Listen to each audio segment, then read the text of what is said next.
something that nourishes your body but doesn't come on a plate. Okay.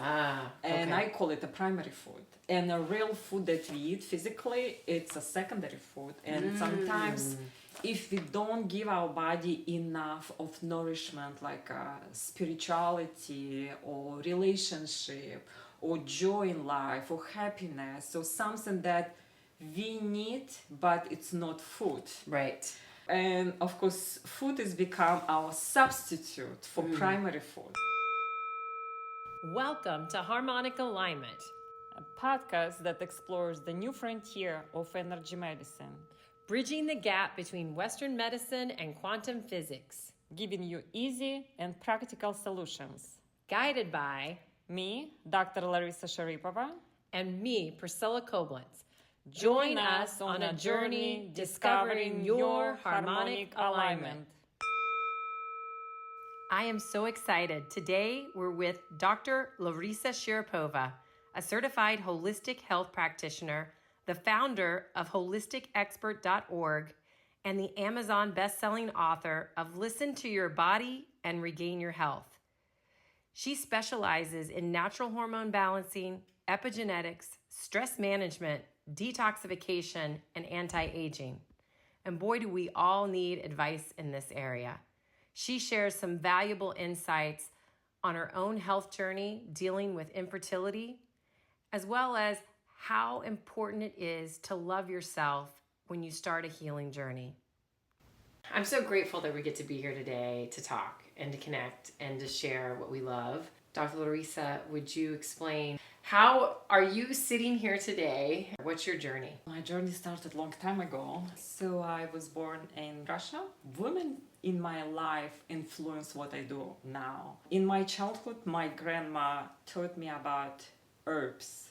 And I remember going with her, with my mom and some other family members, particularly women, to harvesting different herbs. I learned about different herbs and how they can be used for different healing purposes, for household, and that's what gave me a more broad perspective on life and how we can use nature for our own healing. I still use herbs in my life, in my household, for my kids, and for cooking and for medicinal purposes. Second influence was my mom, because she worked as a nurse practitioner in obstetrics. Oh, wow. So she was delivering kids, she was working in nursery, in the clinic, and all my childhood, even in school, specifically like elementary and middle school, I spent a lot of time at her work, waiting for her when she finished work and go to home with her. So I was exposed to medicine, specifically women's health, since the childhood.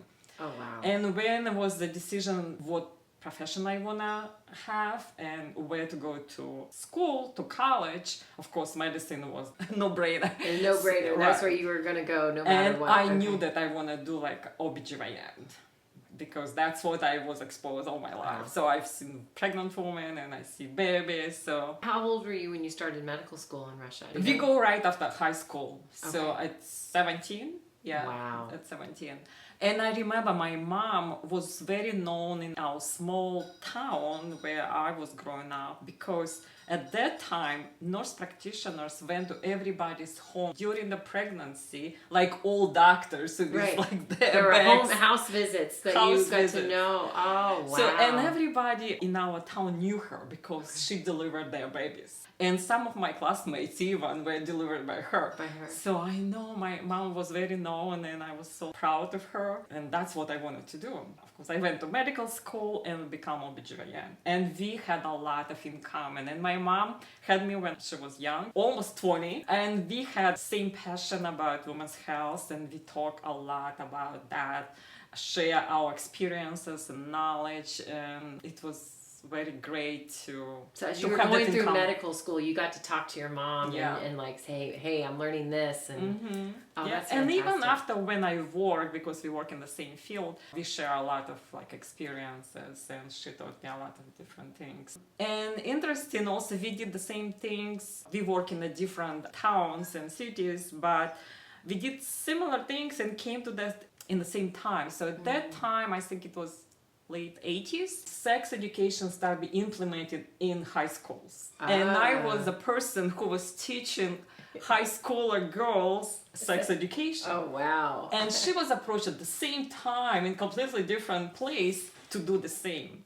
Wow. For her so was you guys have a lot of parallels in your life. But for her it was very stressful because she wasn't public speaker. For me it was stressful, but because I was young when I graduated medical school, I was like early 20s. Wow. And for me, so I was very close to the teenager who I talked to. And so they were listening to me, learning from me, and I was kind of like their sisters teaching them. You're like, about okay, sex. right. Here's how it works. Right, and I love it. So I think that was also sparked my passion to educate women about health. And after I left Russia and came to America, it was my passion to become a doctor here and continue what I love. But when I start studying for my medical boards and start working in a medical system, I learned that medical system here is completely different from medical system in Russia. So I decided to take a different approach to help women. And after finishing all my medical boards, I went to Institute for Integrative Nutrition and become holistic health practitioner and women's lifestyle doctor. And that's what become my passion to educate others about health. And I had my own health challenges while I was studying for medical board. I had a lot of chronic small conditions that I didn't like. I also ended up with infertility. You had trouble with infertility. How old were you when you started? Probably early 30s. Okay. So we were trying for 3, 4, 5 years and didn't happen, and we went to a fertility specialist. And of course, when they test everything was like in a normal range for me, for my ex. They said, well, there is no problem, but maybe you getting older, maybe your ex getting older, let's do stimulation. And they did stimulation, but didn't work. And I didn't want to continue because if you don't tell me what's wrong with me, why I have to stimulate my eggs and it can have side effects and everything else. So I went to my journey to find out what's the root cause of my infertility. So you had to go on a real exploration to come up with how and why. I think that's the problem with a lot of women when they're told, oh, you can't get pregnant. They think it's somehow okay to go down the infertility route. But if you don't find out the reason you have infertility, then there's health consequences later on down the road because you didn't address it. I just wish women understood that a healthy cycle is a sign of good health. And when you don't have a healthy functioning reproductive system, it's your check engine warning, like, let's get to the bottom of what's going on and find out that if you can fix it, you probably will feel better in all these other areas of your life. And that's what happened. So I had problem with infertility when I was 30, and now I'm like after 50 and I'm going through the menopause very easily because I fixed that problem 20 years before. Thank goodness. So I think you can prevent all kind of problem down the road if you take care of your body right now and find out what's wrong with that. So what was wrong with my body and why my body was not conducive for having a baby, because there were a lot of toxins that I was exposed without knowing. Was it affecting your thyroid and your hormones? Not thyroid per se. Thyroid was fine and hormonal function was kind of fine, but generally my cellular level, my mitochondria. So even though it did not affect my hormones here, the body, the uterus, the cells, the mitochondria that give you energy even to conceive were not up to optimal health. And when I learned about different toxins, that how they affect us, and clean my body, as the first detox that I did that helped me. Detox was for 30 days and I took my ex-husband with me on that journey. When you say you did your first detox was for 30 days, was that a food thing? Was it chemicals? People don't realize what they're putting on their body is just as important as what they're putting in their body. So how did that work? I trust when I used to go to supermarket and buy food. I said, it should be good to eat if they sell in the supermarket.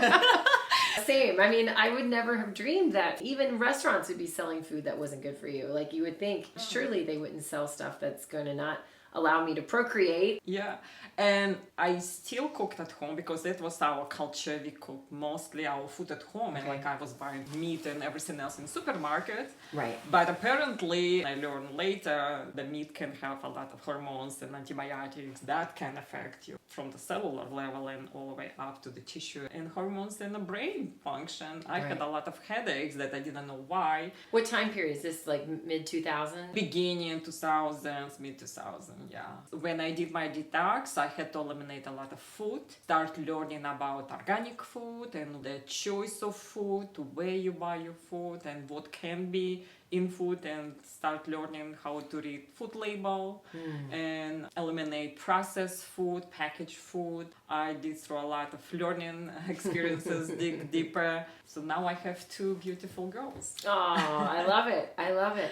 So once you started going through the detox process, you found your infertility kind of went away. Yes, stress in life affect as well. And I put toxins in one of the group of stressors. It's like environmental stress, I would say. And that is like one group of stressors. And another group of stressors is like emotional stress. And Right. I worked too much and I couldn't have a rest for my body. I see that a lot with young women. They think, oh, you should just be able to get pregnant. But if you're living in fight or flight, if you don't know what it's like to get out of fight or flight, your body can't actually rest and recover. And you're just exhausted all the time. Why would it have enough energy to create a new life? You worked on the toxins and the emotional stress, and then and the physical stress as well. physical So stress. if we overwork too much, right? Or we over-exercise or not exercise, that's a physical stressor. So there is all three different stressors that I was experiencing and trying to get pregnant. And that's affect my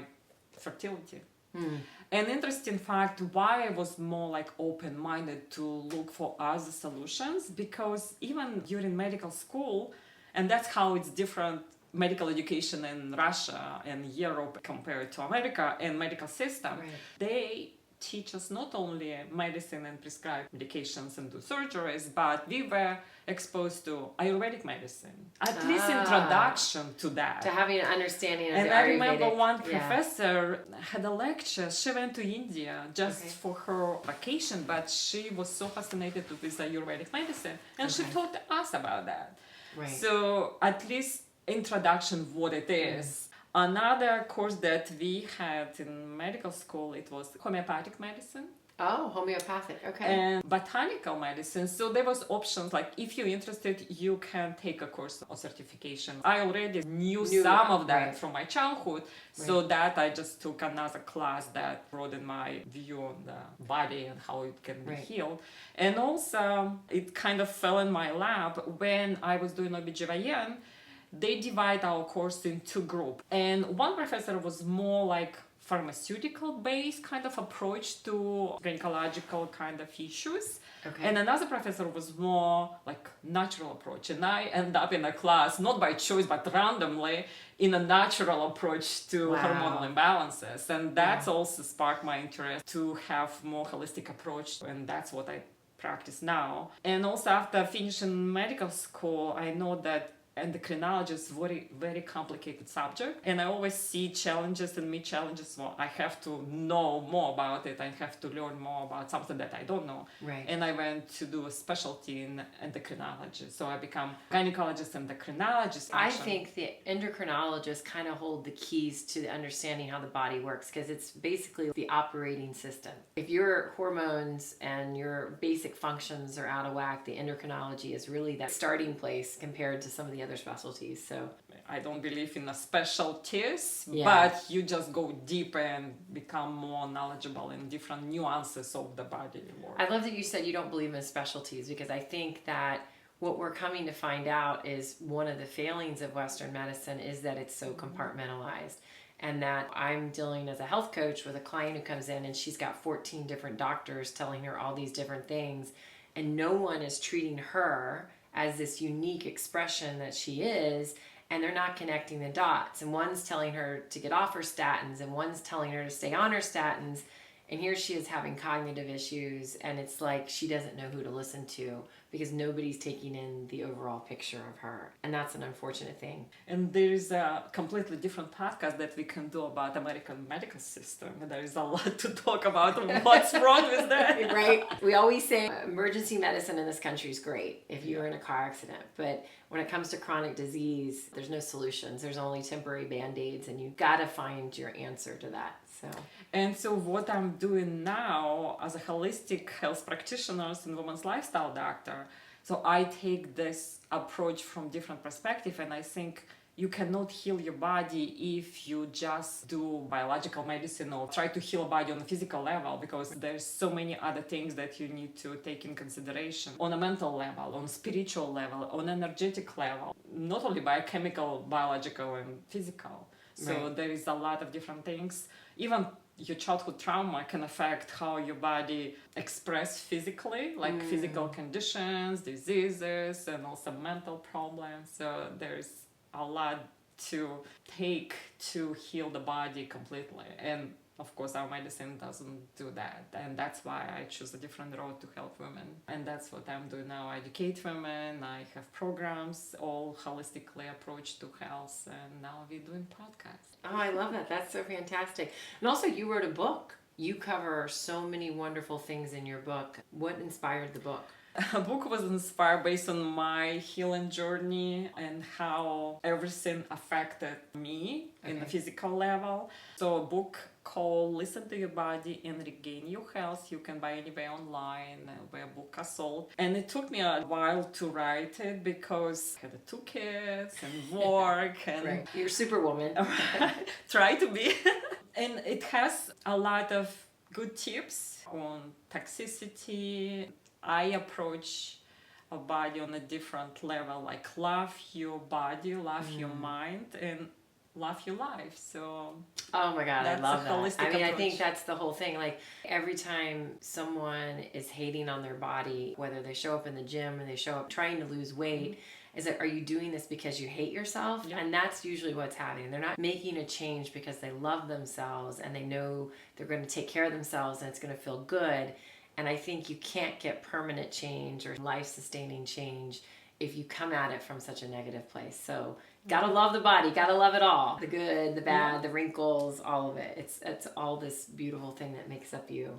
And even when I work with clients, particularly women and weight issue and hormonal issue, I ask them to do mirror exercise. Oh, really? And it's Louise Hay mirror work.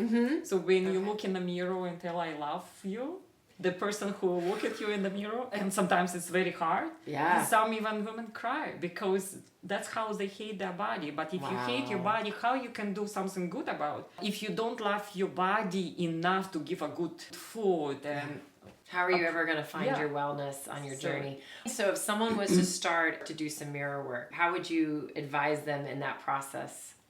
I even running a weight loss program now, and the first homework, it's a mirror work. And ideally, you can look naked body in the whole size mirror. Okay. This is the end goal for you to do. But if you cannot start there, you can start from the handheld mirror and just see your eyes and see your face. And look in the mirror and tell, I love you, I'm beautiful, and I'm good enough. You can progress. You can get a bigger mirror and see more than your eyes. Yeah. And maybe in the whole mirror without not being naked. But the end goal is you to can be able see to stand completely naked and accept yourself and say, I love you. Yes. Thank you. I'm so grateful for this beautiful, healthy body. And I think it's the only way that you would be able to change your habits and put some good stuff in your body. And body would change. I love that you just said all this because it's just what keeps coming up. You can take a pill, you can take an herb, but the energy around your thoughts on how your health is and what's going on with your body are so powerful. And just because it's the unseen, we think that's not something, but it really is something. Maybe it's the first piece of the puzzle, not the last piece of the puzzle, because I think we try everything else. And then when we can't move the needle, we're finally like, okay, let's go back and let's do some emotional work and let's get rid of our trauma and let's start to like ourselves a little more. But what if we started, like, that's the first thing. Yeah. Can't go on a weight loss journey or a healing journey if you don't love yourself. And you gotta look yourself in the eye and express that. A few years ago, I had some girlfriends and I would just say, hey, can you just say, I love myself? I was so surprised how many women can't say that out loud. I love myself. That's so powerful. If nothing else that we do ever gets through, but just that one thing, if we could help people learn to love themselves more. Particularly women. I think men more like themselves. Right. They're more women. comfortable liking themselves than we are. Well, I think it's because every magazine, everything we see these women that aren't really real. We're airbrushing a lot of stuff out. How do you set that example for your daughters? How have they dealt with their mom being in this world of women's wellness? So, and of course, I'm a role model for my girls. And I teach them all these principles. And I know my younger daughter, who's 13 now, middle school, middle school is the most craziest time in the school. I'm so glad I was a teenager back when, yeah. And I ask her what body parts she likes, because they are all that hate-love relationship with their bodies now. And so at least she can find something in her body to love. And it's not many parts. And I'm teaching them more and more how to love their body, because it's so important in the world of Instagram and Facebook. Like, these young women have so much pressure on themselves, and dealing with even nieces who don't want to put pictures up because they're afraid those pictures are going to be judged. And that really breaks my heart.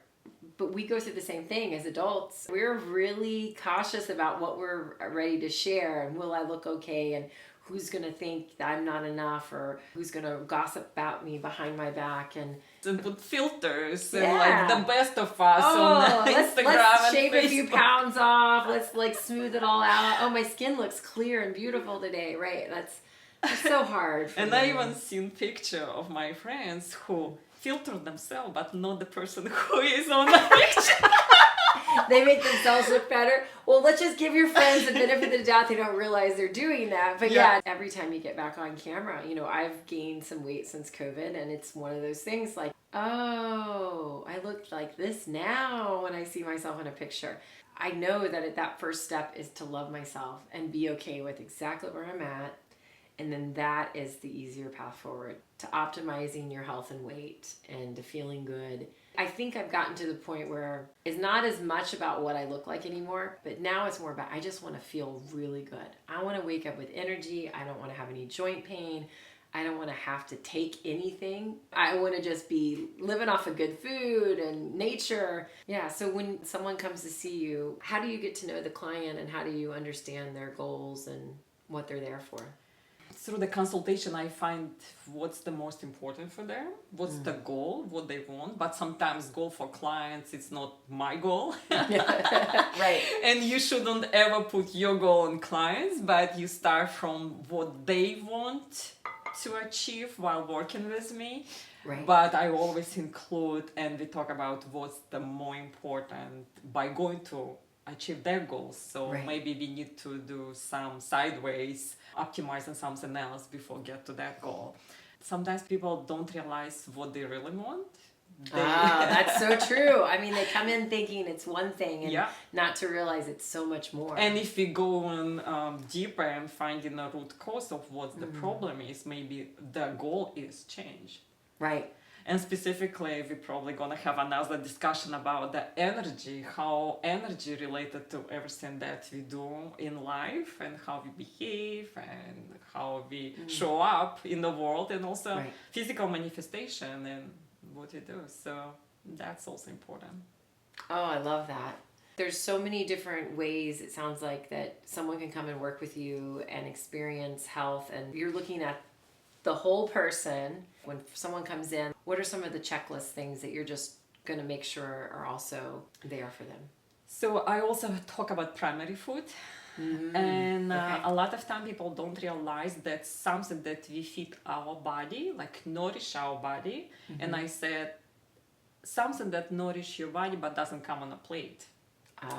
And I call it a primary food. And a real food that we eat physically, it's a secondary food. And sometimes if we don't give our body enough of nourishment, like spirituality or relationship or joy in life or happiness or something that we need, but it's not food. Right. And of course, food has become our substitute for primary food.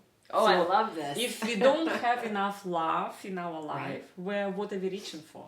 What do you think we reach for if we miss life? A piece of chocolate cake or Exactly. I need some chocolate. I'm having a rough day. Yes. But it's an emotional thing. It's emotional, but it's related to your feelings. So if you miss love in your life, that's most likely you go for sweets because that's what sweet feeling you need to combat.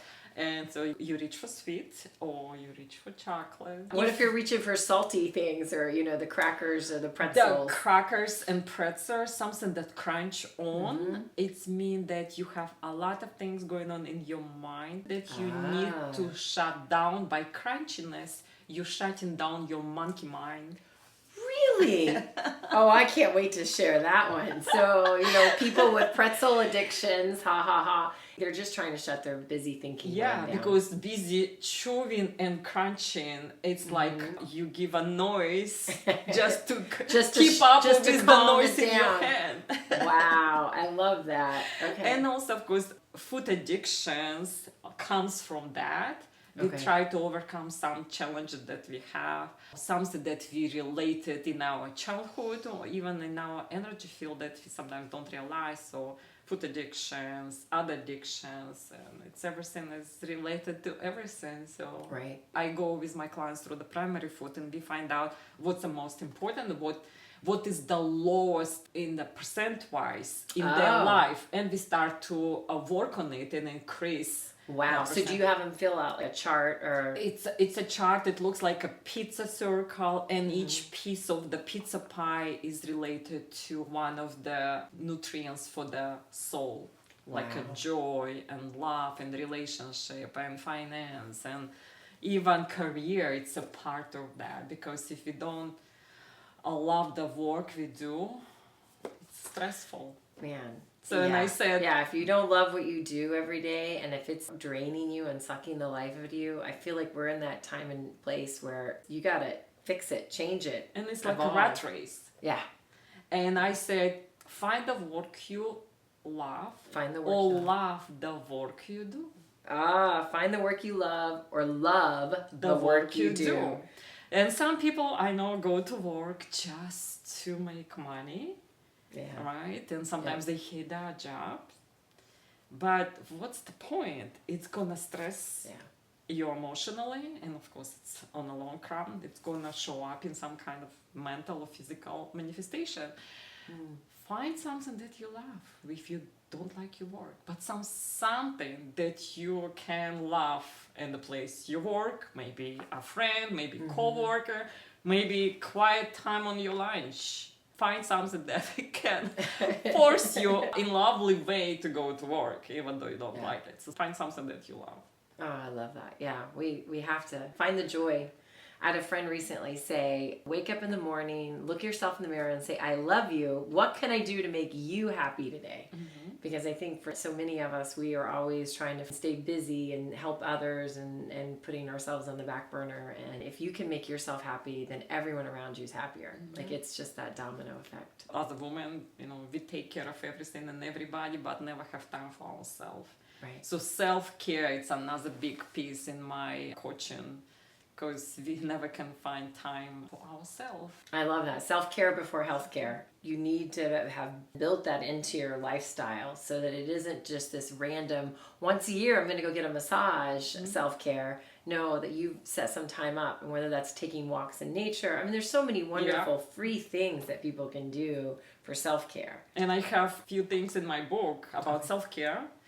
And also I have a free ebook. Okay, you have an ebook? 72 tiny things that you can do for yourself something for your soul, for your physical body, just ideas that you can implement. So I ask my clients to implement at least once a week any of those things. And that's kind of one of the other reasons of getting together and creating this space, is that there are so many things people can do that don't cost a lot of money, that can move and improve not just their physical health, but their emotional health and their overall spiritual health and well-being. Of all the things that are coming up now, what is something that really lights you up or something you want to learn more about? So now I start going deeper into trauma space. Oh, wow. Learn more about our childhood trauma, women's trauma, and how we can heal that. And I think for a lot of issues that we have, specifically hormonal issue, women's issue, trauma healing is probably number one thing that we need to do. But it's very hard for a person to go there and heal their own trauma or even recognize trauma. It's very hard. And not many practitioners train on that, and Right. scary to go there for clients and for practitioners. So I think this is very good space to go deeper and learn about how we can dig out the trauma. And how do you create a space to where you can hold someone or hold the space for someone to express their trauma so that you don't take it on, because you don't want that either. No. Man, that is so important. Do you do tapping at all? I learned tapping and work with clients using tapping techniques. Also psychosomatic work, like moving the body, breath work. So, and I learned more and more different modalities. Breath work is so important, and it's free. I think sometimes when these things are free that we don't do them, we think they're not as valuable. But I have seen, like, experience myself, some tremendous emotional releases in doing breath work. Have you had any experience like that? When I started doing that, I realized that I did not breathe properly. And of course, right. most of us do shallow breathing. And when I learned to use my abdomen properly for breathing, I feel that my stress level went very down. You know, that's so funny you say that, because I think that has been one of the key things for me staying calmer now, is releasing some stuff at work I did around the diaphragm. I think a lot of times you just hold all this tension in your body, but it's probably because you're not actually fully breathing and fully releasing. And once you learn to do that more, then everything gets a little easier and a little calmer, and you don't have the extreme highs and lows. You can handle the small stuff better. And I see a lot of women live in a sympathetic All the stress time. response, and they don't realize that.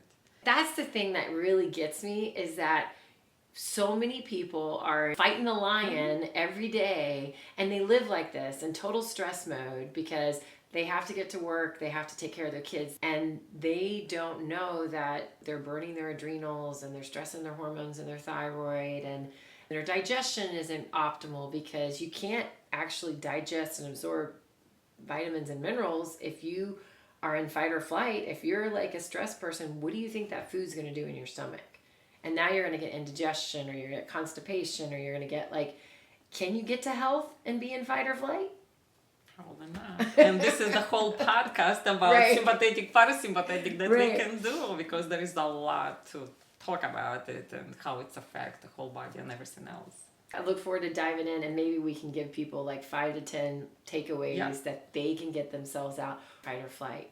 Someone has just recently said, if you think you're really in a bad place, go suck on a lemon. Sometimes that would actually pull you out of Distraction. Yeah. Yeah, which is probably the crunching. The crunching and the pretzels. So I love Because it. when you have a pain in one part of the body, try to make other part of the body painful, and that pain will go away. Because that's the distraction. So you concentrate on something that is bad right now, and when you're thinking about something, you have more of that. But when you distract yourself physically, emotionally from that pain, emotional pain as well, that goes away, because you have another distraction. Wow. And everything in comparison. And you think like you're in a bad situation, but if you look at somebody who is in a much worse situation, so you don't feel as bad. I know you shouldn't compare yourself to others, but sometimes it works. Sometimes that's kind of the little push we need. And sometimes it's actually helping someone that can help. If I can actually be of service to someone, it pulls me out of my funk. Yeah. And the question is, what made you in that funk, and what is it that you're not wanting to address? And then can we get to where we charge full steam ahead and say, okay, I'm here. Let's shine the light on this. Let's figure this out. Let's not just bury it in the backyard. Let's move through it so that I can live a more joyful, happy, healthier life. And recently I heard interesting about healers or people who care for others or health professionals. They went to that field because they don't want to take care of their own stuff. Yep. Because they care for others. They don't have time for themselves to figure whatever wrong with them or Right. even care for themselves. Right. Unfortunately. And say majority of moms, right? I mean, Yeah. I think one of the things is if you have kids, do you ever have really time to process your stuff and to have your growth? And it takes a lot more effort when you're juggling so many more balls and caregiving for other people to take care of yourself. And we find more balls to juggle. You find more balls to juggle. Because you don't want to take care of your own stuff. Yeah. So let's put the balls down. Let's let the balls float away. Let's ball fall and start taking care of your own self. Oh, I love that. Yeah, and I want people to take something from this talk. Awareness is the number one that people should do. I took mindfulness class and it helped me to change my perspective on myself, on my life. So awareness is kind of mindfulness. Be aware why you are the way you are or where you're in your health journey, and love yourself enough to make changes. And also find the help that you need if your doctors cannot help you in different ways or the way you think the best for you.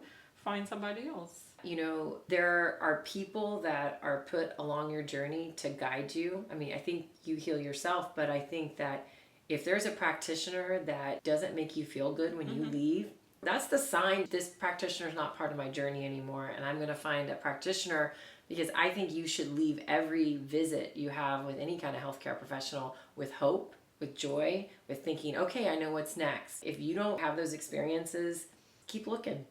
And also, we forgot to listen to our own intuition. And I said, listen to your own body. Your body tells you what's wrong and what's not wrong. And as a woman, we have intuition, and listen to your intuition. Sometimes we push through and forget about whatever we feel. And if it doesn't feel right, I would recommend not do it. So how do you suggest someone tap into their own knowing or their own intuition? Sometimes I try not to listen or shut down my body and still going through. Like, for example, I made many decisions in my life. For example, when I just came to this country, I knew I wanted to do medicine, and I went through all my boards and exams, and like I was pushing myself, but I felt that it wasn't meant to be. Because I'm open-minded and I've always been a very curious person.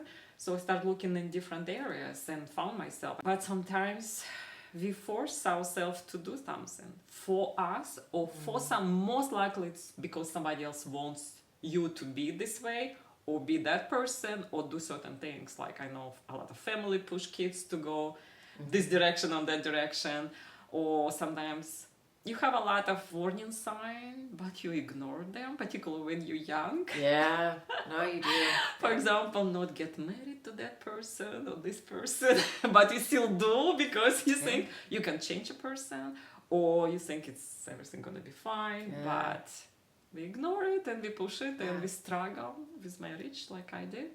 So be more aware or listening whatever your intuition tells you. And if you're too busy to listen it, so you need time to listen. Create the space, create the time so that you can hear what your body or your heart is trying to tell you. And I love that because we overthink things, and if we can just get still, Because there's a reason we're getting still. We got an itch. We know something's coming, and either we're going to shut it down and pretend like it doesn't exist, or we're going to go sit with it and try to figure out what it's trying to tell us. And sometimes it's the hardest thing to sit, be silent, and hear. And that's why women always find something to do. Oh, look, the laundry needs done. Oh, look over there. There's something else I need to go pick up. Yeah. Because we're afraid that something will come up. Yeah. Some memories, unpleasant, but maybe that's what we need to deal in this point if it comes up. If you just go to yoga and be silent, I know it's hard for some people to go to silent retreat. The harder it is for you, probably the more you need to go. Yeah. I've had some friends who've gone to a 72-hour silent retreat and they've come back with completely new perspective on something. Get a great insight or some wonderful knowing. Or even like 30 minutes before you go to bed. Just meditate or just listen music or just do nothing. Right. That's already something. Do nothing is something. I love that. I love that. Well, Dr. Al, where can people find you if they want to reach out to you for guidance and support?